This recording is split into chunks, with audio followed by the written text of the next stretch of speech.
अष्टावक्र गीता उपदेश संख्या 3। यदि विद्वान ने आत्मा को जान लिया कि यह आत्मा ब्रह्म मैं ही हूँ, तब किसकी इच्छा करता हुआ और किस कामना के लिए शरीर को तपाएगा, किंतु कदापि नहीं तपाएगा। गीता में भी भगवान ने इसको तामसी तप लिखा है। इसी से विदित होता है कि नग्न रहने वाले का नाम वैराग्यवान नहीं है और नग्न रहने का नाम वैराग्य नहीं है, किंतु केवल मूर्खों को पशु बनाने के लिए नग्न रहना है।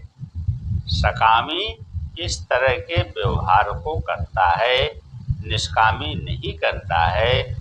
जड़ भरतादिकों को अपने पूर्व जन्म का वृत्तांत याद था।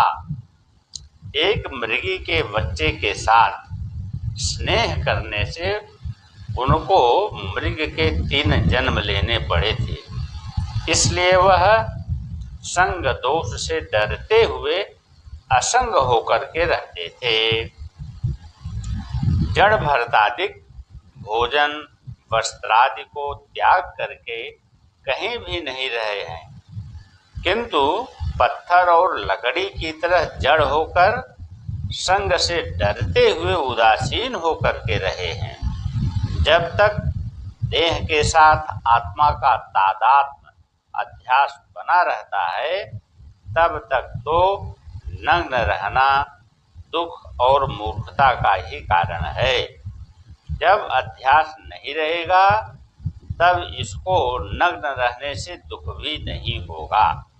आत्मा के साक्षात्कार होने से जब मन उस महान ब्रह्मानंद में डूब जाता है, तब शरीरादिकों के साथ अध्यास नहीं रहता है और न विशेष करके संसार के पदार्थों का उस पुरुष को ज्ञान रहता है। मदिरा पीने वाले उन्मत्त को जैसे शरीर की और वस्त्रादिकों की खबर नहीं रहती है, वैसे ही जीवन मुक्त ज्ञानी की वृत्ति केवल आत्माकार रहती है, उसको भी शरीरादिकों की खबर नहीं रहती है। ऐसी अवस्था जीवन मुक्ति की है। मुमुक्षु वैराग्यवान की नहीं है, क्योंकि उसको संसार के पदार्थों का ज्ञान ज्यों का त्यों बना रहता है।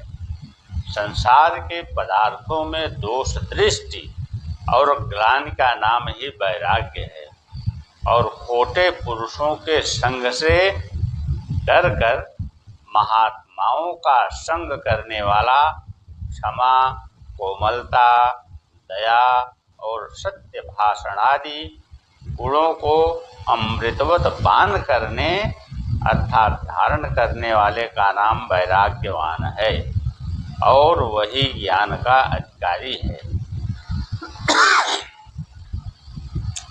अष्टावक्र जी जनक जी के प्रति वैराग्य के स्वरूप को कहकर राजा के द्वितीय प्रश्न के उत्तर में कहते हैं कि हे ऋषि, अनादिकाल के देहादिकों के साथ जो आत्मा का तादात्म्य अभ्यास हो रहा है, उस अध्यास से ही पुरुष देह को आत्मा मानता है और इसी से जन्म मरण रूपी संसार चक्र में पुनः पुनः भ्रमण करता रहता है। इस अध्यास के कारण